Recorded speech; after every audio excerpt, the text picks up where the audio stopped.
Good morning, everybody. Hope you're doing well. Just wanted to start today by mentioning that there's going to be a test next week, which is going to cover all of the dance and music classes. So I just want to put this out as a reminder to keep up with the classes, because in order to do well on the test, it's really important that you watch all of the classes. That being said, I've noticed that there's a little bit of a lag earlier on in the semester. I can see on YouTube, how many people have watched the videos. Can't see who watched it, but I noticed earlier in the semester people were kind of on top of it. They were watching them as they came out. Now, understandably, we're getting overwhelmed, overworked, getting a little bit behind. But I want to encourage you to watch these videos as they come out. I don't expect anybody to go sit there and wait for it to come out at 10 a.m. on Monday morning and watch it right away. But I do expect that we're watching them in order throughout the week as they come out. Because frankly, if you have to cram for this test, that would involve watching like 3 hours in a row of me talking, and I wouldn't want to do that, and I wouldn't wish that upon you. So do yourself a favor and just stay on top of these classes, and the test will be no problem for you. All right, so again, we're going to be talking about dance today, and we're specifically going to be talking about folk dance. So a folk dance can be any style of dance that is particular to a certain country, ethnic group, or region. And typically these dance styles develop organically and in groups over many centuries, and many of them are still practiced to this day. New folk styles have also emerged in the 20th century, such as jazz dance, which we'll see later in this class, and also hip-hop, salsa, and many others that we dance today. So in our first dance class, we looked at 3 styles of dance. We saw flamenco, ballet, and modern. And out of these 3 styles, flamenco was an example of folk dance because it originated as a collection of group songs and dances in southern Spain. And the movements of a folk dance often develop over many generations, again, of being passed down. And just as we saw with flamenco, they're so often heavily related to the rhythms that are specific to the music of their culture. And they also the dance forms tend to migrate and fuse with other styles as populations move from one region to another throughout history. So we're going to start today in Africa, which has one of the oldest traditions that is still practiced today.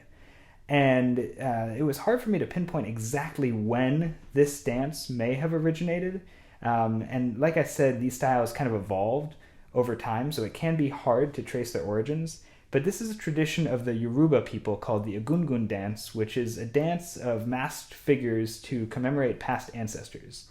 And some of you chose to actually write about this for your midterm because it was one of the video selections in the music category.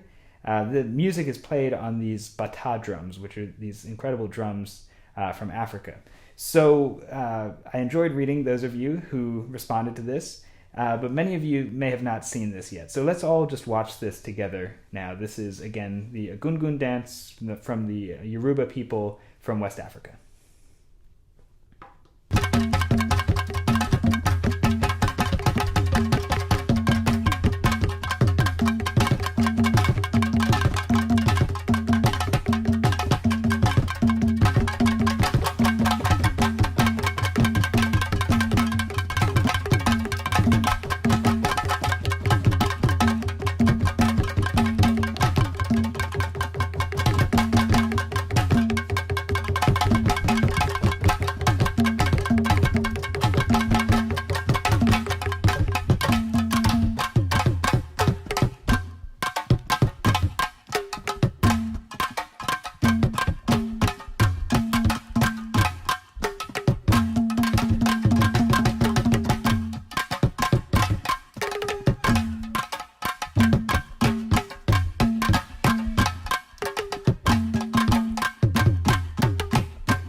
So this style actually became very influential as African culture started to flourish in North and South America after the slave trade and during the slave trade. So just as we learned with jazz that how it emerged in New Orleans, other styles started to emerge in South America that were based on those same or similar cultural traditions from Africa. So one of these styles that was heavily influenced was samba from Brazil. And this originated in the port city of Bahia, which had a large population of displaced African people. So first, I want to watch a dance instructor's explanation of the history of samba and the samba steps. Hey everyone, I'm Samba Jess, and I'm here today at Luanda House to speak to you a bit about the basics and the fundamentals of Brazilian samba. Now I'm going to speak to you a bit about the history of Brazilian samba, which originated in the northeastern state of Bahia, and soon after that traveled down to Rio de Janeiro, where you see every year carnival, a lot of fun, a lot of vibrance, a lot of energy. Brazilian samba is a dance that does have roots in Africa, and I'm going to speak to you a bit about two of the main styles that you can find in Brazil. Another style of samba that we're going to look at today originates in the northeastern state of Salvador da Bahia.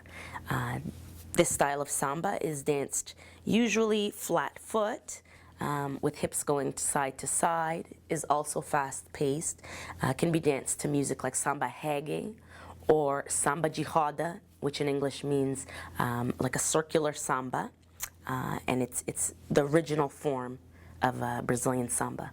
The style from Rio de Janeiro is a fast-paced danced on the balls of your feet to samba enredo, a fast-paced samba rhythm that you can find in the schools of samba and in carnival every year.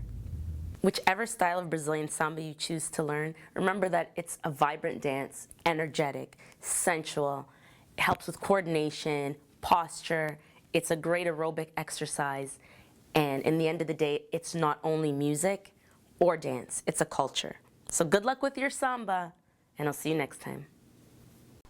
So let's do a side-by-side comparison and see if we can notice some similarities between the West African dance and the samba de roda that she mentioned, which was that original style of samba from Bahia.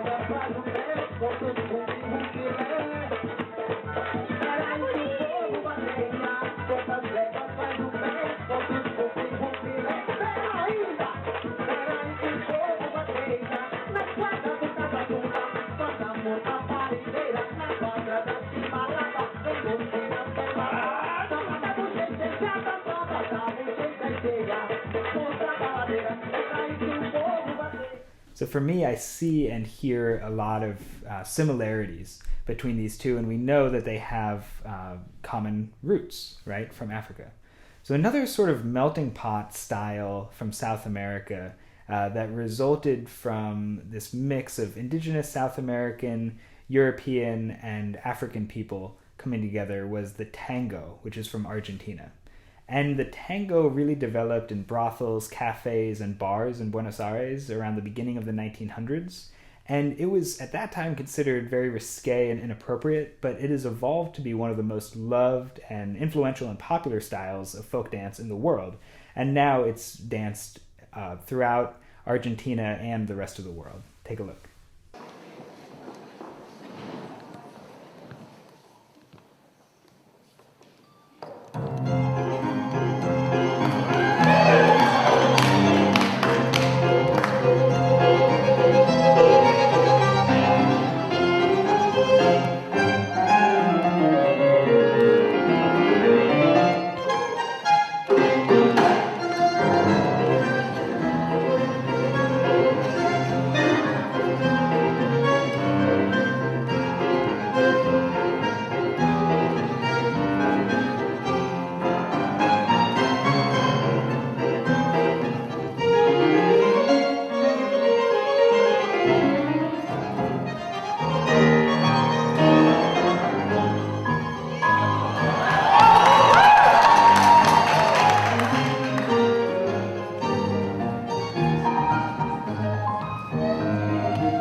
you enjoyed the tango music, I would definitely encourage you to check out the music of Astor Piazzolla, who is probably the greatest and most prolific composer of tango music and a personal favorite of mine. So let's jump back into the United States where, as we know, jazz was developing around that same time in the early 1900s. And the most common venue for jazz performances was also nightclubs and bars, and there was always dancing, right? So jazz dance evolved right alongside with the music. And over time, there were some real masters of the style. Fred Astaire and Ginger Rogers are probably two of the most well-known duo just because they had a lot of commercial success. But today I'd like to share a video of another pair. This is the Nicholas Brothers, and they're performing with Cab Calloway and his orchestra. And this clip comes from the 1943 movie Stormy Weather. Enjoy.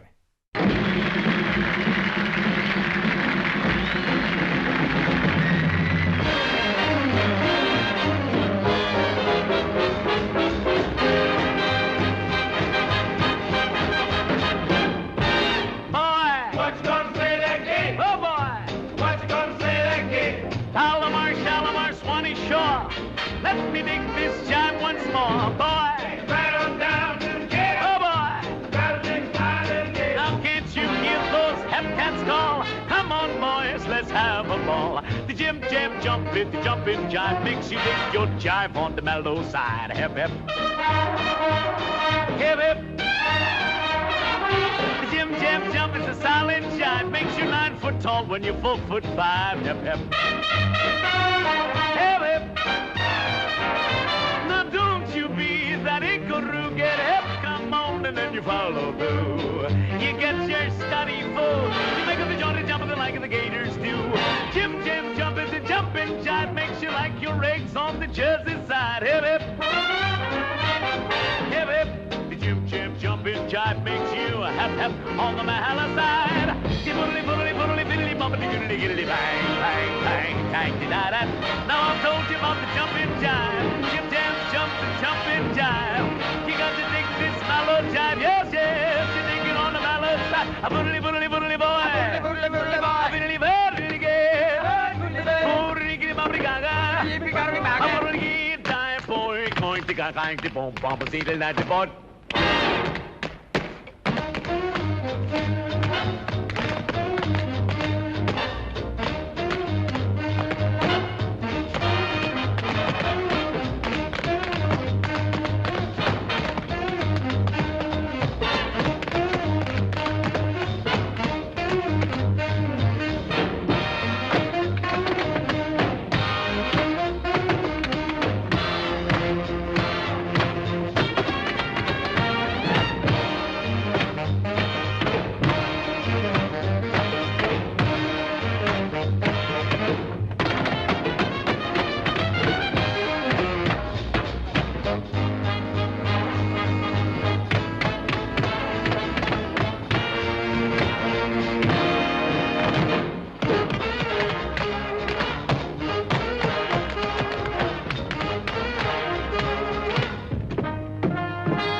That's a great clip. I watched it over and over again, and every time it just floors me.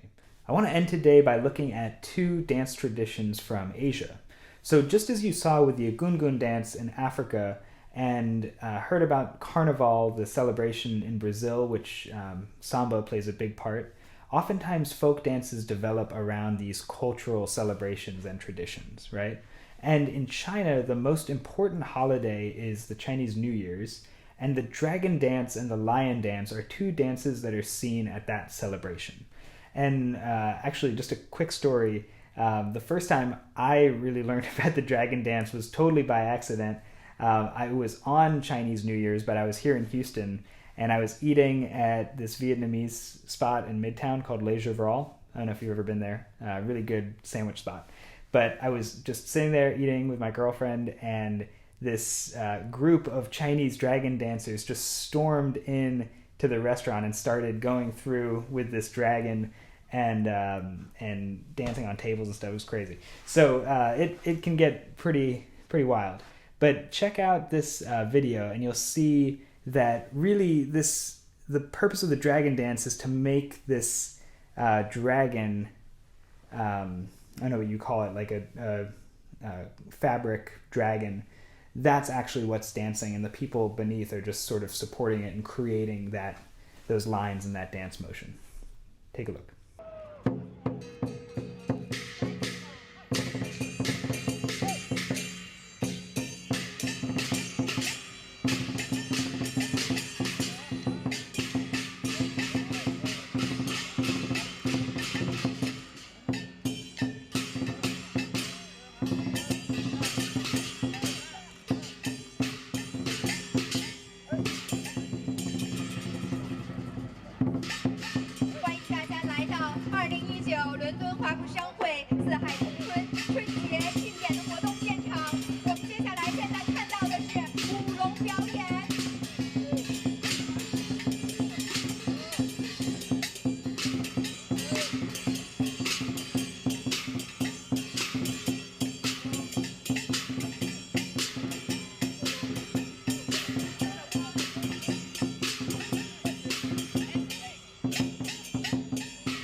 'Kay, and the very last performance that we'll watch today is an example of classical Indian dance, which is a formalized style of dance which has deep folk roots in India.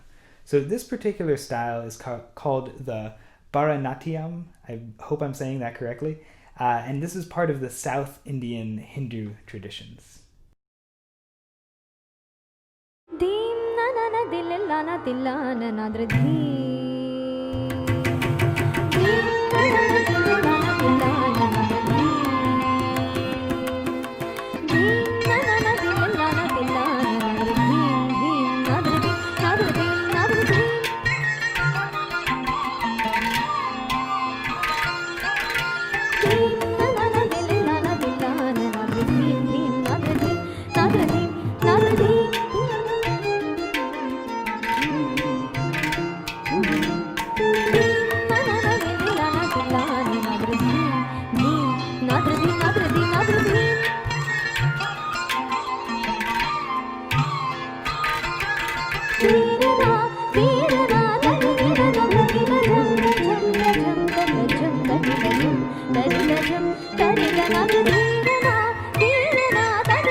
All right, well, I hope today's class gave you a good survey of some of the folk styles from around the world. It's really interesting to look at these and see just how diverse and how different they are, and how beautiful they are, and also to understand how some of them share common roots, just as our musical traditions do. So on Monday, we're going to be looking at examples of modern dance, and we're also going to be reviewing for the test, which I'll also be giving to you on Monday, and I'll give you until Friday to complete the test. All right, cool. So again, remember the test is going to be covering dance and music, so please keep up with all of these lessons so that you have no problem with the test.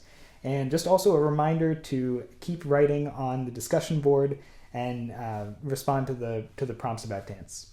All right, well, I hope you have a great weekend, and I will see you again on Monday. Take care.